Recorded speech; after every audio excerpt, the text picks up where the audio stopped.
कि जब आपकी डिलीवरी होती है, नॉर्मल डिलीवरी हो चाहे सिजेरियन होता है, तो उसके बाद माएँ जो है वो बहुत ज़्यादा कंप्लेन करती हैं कि उनकी टांगों में दर्द रहती है। सो दूसरी बात जो अहम है इस टाइम के अंदर, ये जो वीकनेस है या रेस्टलेसनेस है, उसकी वजह विटामिन्स की कमी भी हो सकती है, खून की कमी भी हो सकती है, और उसकी वजह ये भी होती है कि एकदम जब प्रेगनेंसी के हार्मोन्स जाते हैं तो उसके साथ भी पेशेंट जो है वो लो होना शुरू हो जाता है।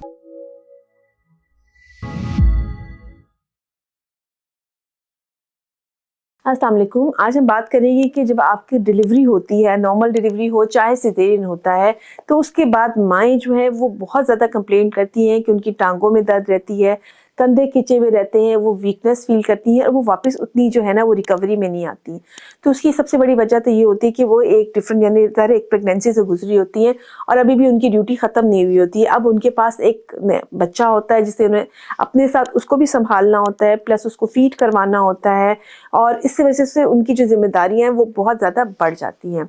ये वो टाइम होता है कि जहाँ पे माँ को सबसे ज़्यादा जो मैक्सिमम जो है वो हेल्प की भी ज़रूरत होती है, मैक्सिमम सपोर्ट की ज़रूरत होती है। ये वो वक्त होता है कि अगर आपकी फैमिली मेम्बर्स या आपके हस्बैंड जो हैं वो आपको मुकम्मल तौर पर आपका साथ देते हैं, तो ये जो चिले का टाइम होता है, ये उसके बाद का टाइम होता है, ये निस्बतन आसानी से कटता है।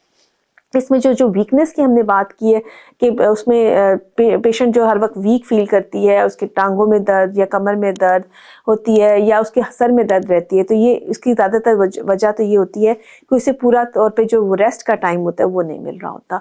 तो सबसे इम्पॉर्टेंट चीज़ ये कि आप अपने लिए जो रेस्ट का टाइम है ना वो बहुत इंपॉर्टेंट है। अगर आप वो रेस्ट कर लेते हैं तो ज़ाहिर है आप में ज़्यादा कैपेसिटी होती है कि आप अपने बच्चे को अच्छी तरीके से संभाल सकते हैं।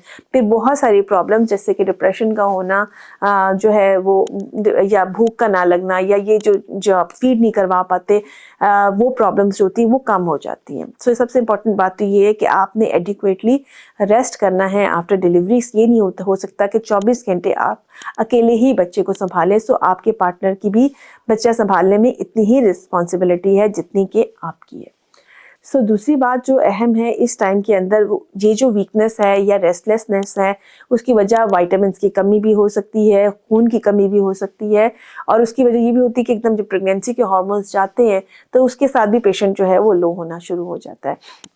तो जो भी विटामिन्स आपको प्रिस्क्राइब किए गए हैं, स्पेशली विटामिन जो है वो आयरन है, कैल्शियम है, विटामिन डी के लेवल्स हैं, ये बड़े इंपॉर्टेंट होते हैं कि आप इनको, ये जो मेडिसिन होती हैं वो आप अपनी अच्छी डाइट के साथ, यानी सबसे पहले हम डाइट पे ज़्यादा फोकस करते हैं, हाई प्रोटीन डाइट लीजिए, दूध का इस्तेमाल कीजिए, उसके साथ ये जो है अपने विटामिन्स हैं इनको आप कंटिन्यू कीजिए। सो रेस्ट एंड डाइट, ये दो बहुत इंपॉर्टेंट चीज़ें। तीसरी चीज़ है फिजिकल एक्टिविटी, कि बिल्कुल आपने बिस्तर पे होके नहीं रहना, आपने थोड़ी बहुत हल्की फुल्की वॉक है, एक्सरसाइज है, इसको कंटिन्यू करना है। इससे भी आपके जो है वो मसल स्ट्रांग होते हैं, मूड्स जो हैं वो बेहतर होना शुरू हो जाते हैं। अब ये चीज़ें सिर्फ थकावट का होना या लो फील करना, ये तो इन चीज़ों से आप हेल्प आउट कर सकते हो आप अपने इसके साथ, लेकिन इसके अलावा कुछ ऐसी अलामत भी होती हैं जिसके ऊपर आपको डॉक्टर को बता देना चाहिए। वो क्या क्या है कि जिस पर हम इसको सीरियसली देखना चाहिए। अगर आपका टेम्परेचर मुसलसल 100 से ज़्यादा रह रहा है, उस सूरत हाल में डॉक्टर को इन्फॉर्म कीजिए। अगर आपका डिस्चार्ज जो है, जो नॉर्मल ब्लड की जगह आपको गंदा पानी आना शुरू हो गया है या फिर उसको पस आना शुरू हो गई है उसमें, तो फौरी तौर पे आप इन्फॉर्म कीजिए। अगर आपका जो कट लगा हुआ है, चाहे वो एपिजियोटमी का कट है या सिजेरियन का कट है, उसमें से पस आना शुरू हो गया तो भी आप इन्फॉर्म कीजिए। इसके अलावा अगर मुसलसल सर में दर्द रह रही है या उसके साथ ब्लड प्रेशर भी ज़्यादा रह रहा है, तो ये भी ख़तरे की अलामत हो सकती है। इसके लिए भी आप फौरी तौर पर जो है डॉक्टर को बताइए। चेस्ट इन्फेक्शंस बहुत कॉमन होती हैं आफ्टर डिलीवरी, ये बड़ी ज़रूरी है। प्लस ब्रेस्ट इन्फेक्शंस होना शुरू हो जाती हैं। अगर फीडिंग कराते हुए फीड इकट्ठा हो जाता है और आपने उसको ठीक तरीके से क्लीन नहीं किया, क्लियर नहीं किया, तो ब्रेस्ट में भी जो है वो इन्फेक्शंस हो सकती हैं, जो कि रेंज होती है, कभी हल्की होती है और कभी ज़्यादा हो सकती है। उसके साथ भी पेशेंट जो है वो बीमार हो सकता है। कुछ सीरियस कंडीशन ऐसी भी होती हैं, जैसे कि अगर आपकी एक टांग बहुत ज़्यादा सूज गई है या उसका रंग बदल गया है या उसमें बहुत सवेर आपको दर्द महसूस हो रही है, तो भी ऐसा हो सकता है कि उसमें क्लॉट आने का डर भी होता है। ये डेंजरस कंडीशन होती है।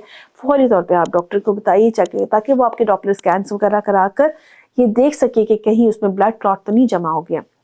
सो ये भी सारी जो इम्पॉर्टेंट है।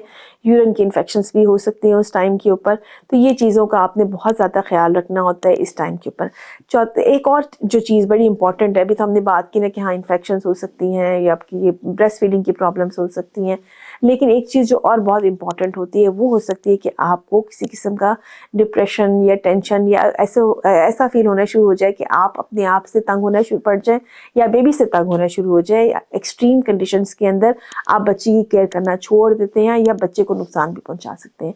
अगर आप इस तरफ जा रहे हैं कि आप ज़हनी दबाव का शिकार हो गए उस टाइम के अंदर, तो ये भी बड़ी इंपॉर्टेंट, बहुत ज़्यादा इंपॉर्टेंट बात है कि आप फौरी तौर पर आप अपने घर वालों को बताइए और डॉक्टर को भी बताइए। इसमें सबसे इंपॉर्टेंट बात ये होती है कि सबसे जो अहम बात है कि हम पहले इसको ग्रेड करते हैं। एक होते हैं प्रेगनेंसी ब्लूज जो कि बड़े कॉमन होते हैं, जिसमें रोने को दिल करता है, नींद डिस्टर्ब हो जाती है, वो तो सिंपल रेमेडीज़ के साथ ही ठीक हो जाते हैं, जैसे कि आप कि घर वाले आपको हेल्प आउट कर देते हैं, आप एडिक्वेटली रेस्ट कर लेते हैं, टाइम लिमिट हो जाती है, खुद ब खुद ठीक हो जाते हैं, ठीक है। लेकिन एक होती है जिसमें डिप्रेशन या आपके साइकोसिस होता है, ये एक्सट्रीम कंडीशन होती है। इसमें पेशेंट अपनी केयर भी छोड़ देती है, बच्चे की केयर भी छोड़ देती है और ये खुद से ठीक भी नहीं होता। इसमें फिर कुछ दवाइयों की या बहुत ज़्यादा साइकेट्रिस्ट की हेल्प की भी ज़रूरत पड़ सकती है। सो इन इलामात का ख्याल रखिए और अपने आप को, अगर आप चाहते हैं कि आप जो immediately after child birth smoothly recover हो जाए, तो इसमें सबसे इंपॉर्टेंट बात है कि ज़्यादा वक्त अपने बच्चे के साथ गुजारिए। आपके पार्टनर का आपके साथ का हेल्प कराना बहुत ज़रूरी है। अपनी डाइट पे फोकस कीजिए, अपने विटामिन्स वगैरह लीजिए और अगर आपको इनमें से कोई भी डेंजर साइन नज़र आता है तो फौरी तौर पे डॉक्टर से रब्ता करें। बहुत सारा ख्याल रखें, दुआ में याद रखें।